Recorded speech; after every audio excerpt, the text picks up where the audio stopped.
Sevgili arkadaşlarım, bugün size etli karnabahar graten yemeğini yapacağım. Bunun için malzemeleri tanıtıyorum öncelikle. Bir adet karnabaharımız var. Küçük dalları ayırdım, yıkadım. Bunun dışında 150 gram kuşbaşı kuzu etimiz var. Bir adet soğan, 3 diş sarımsak, tuz, karabiber. Ayrıca dondurucudan çıkardığım bir tutam maydanoz.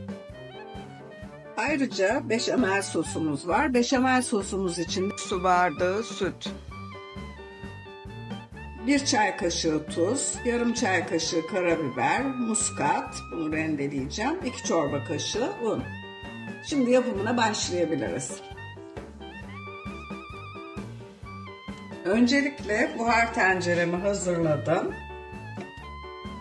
İçindeki minimum seviyeye kadar su dolduruyorum.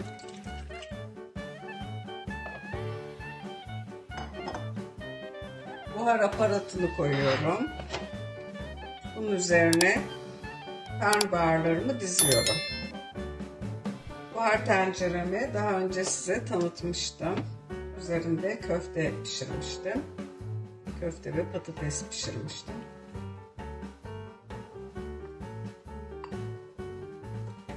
Bunu tabii fazla sayıda olduğu için karnabaharımız birkaç kat yapacağız. İkinci kata da diziyorum.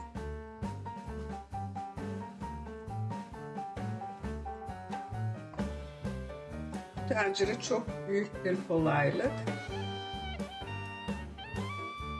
Her türlü yemeği de pişirebiliyorsunuz.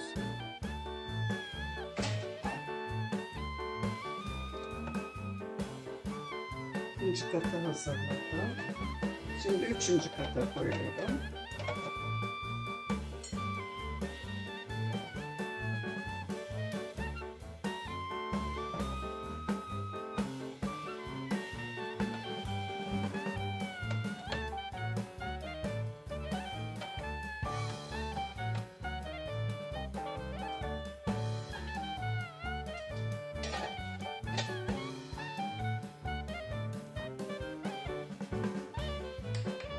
Buhar aletimi çalıştırıyorum.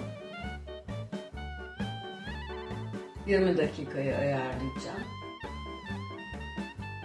Çalışma başladı. Bu arada ben diğer malzemelerini hazırlamak istiyorum.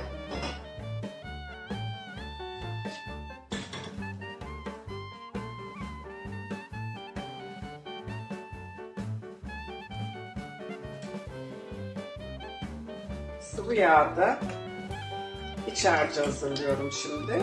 Sıvı yağımı koydum. Doğramış olduğum soğan ve sarımsağı ilave ediyorum.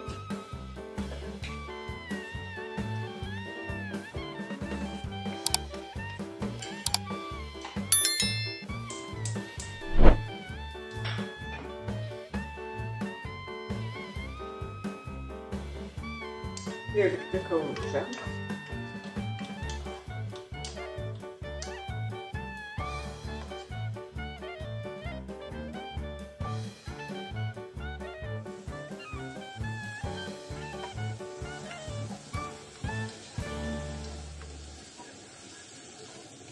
Soğan ve sarımsaklarım kavruldu. Şimdi etleri ilave ediyorum. Onu da dondurmuştum. Çözdürdüm mikrodalgada.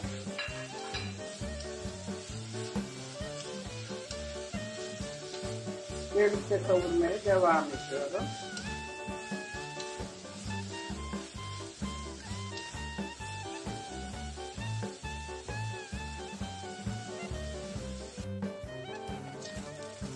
Etlerimiz soğan ve sarımsakla birlikte kavruldu.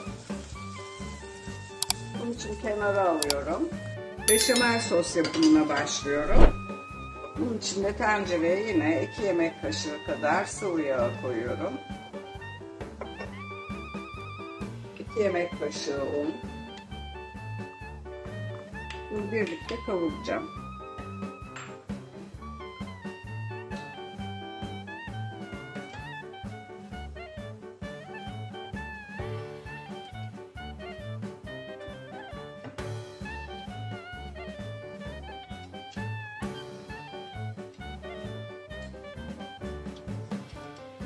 Çırpıcıyla kavurmaya devam ediyorum.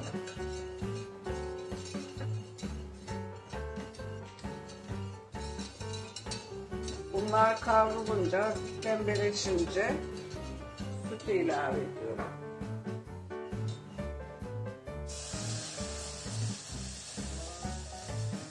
Buhar makineniz yoksa mutlaka olacak diye bir şey yok tabi. Hafif haşlayarak da az suyla buhar kıvamı verebilirsiniz. Veya tencere dibine konulan buhar aparatıyla da karnabaharlarınızı pişirebilirsiniz. Mutfakta her türlü çözüm vardır.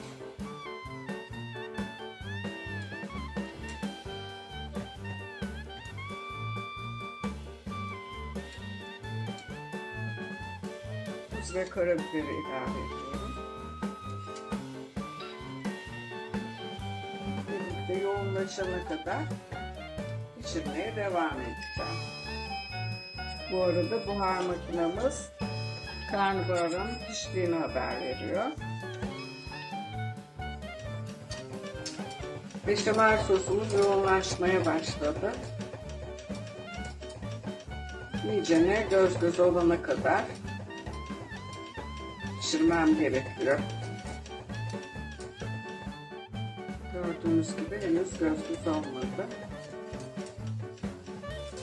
Sürekli çırparak pişirin, topak olmaması için. Gördüğünüz gibi kaynamaya başladı. Küçük küçük gözler de oluştu. Un kokusu olmaması için iri iri gözler olması lazım.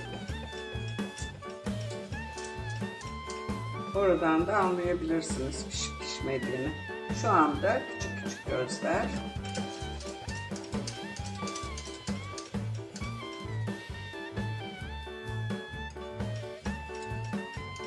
Böyle 2-3 dakika daha pişirdiğiniz vakit olmuş sayılır. Evet, beşamel sosumuz hazır. Üzerine şimdi Hindistan cevizi, pardon, muskat cevizi rendeleyeceğim. Arada böyle heyecanlandığım için söylediklerimi şaşırıyorum. Kusura bakmayın. Muskat cevizini çok az rendeledik mi kafi. Fazlası acılık verir.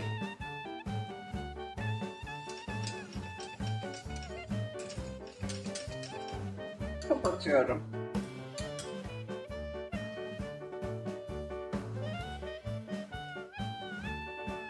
Etli harcımıza bu tuzu ve karabiberini eklememiştim. Şimdi onları ekliyorum. Maydanoz katıyorum. Maydanozu da dondurucuda muhafaza etmiştim. Yıkayıp güzel ince ince sebze kurutucuda kurutup saklamıştım. Maydanozumun olmadığı zamanlarda işime yarıyor, böyle kullanıyorum. Bütün malzemelerimiz hazır. Sıra birleştirmeye geldi bunları. Karnabaharları borcama dizdim.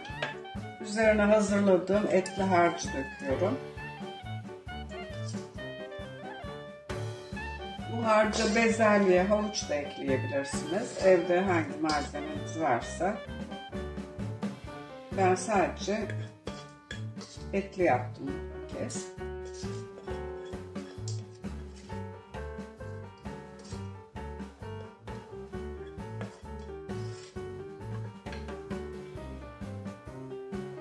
Şöyle eşit oranda dağıtıyorum malzemelerimi.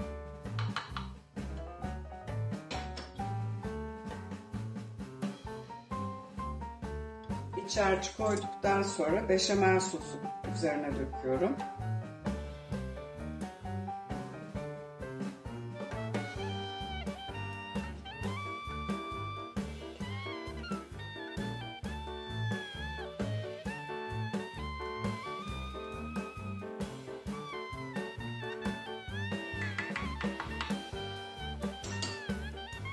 son olarak kaşar rendesi serpiyorum.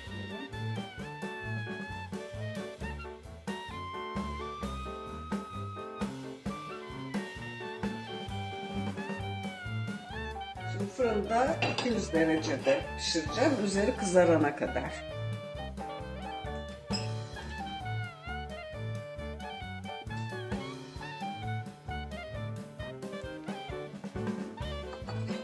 Yemeğimiz pişti. Servis tabağına alıyorum. Gördüğünüz gibi buharda pişen karnabaharın hafif sulanmış haliyle, tamamen susuz değil yani, servis ediyoruz. Afiyet olsun.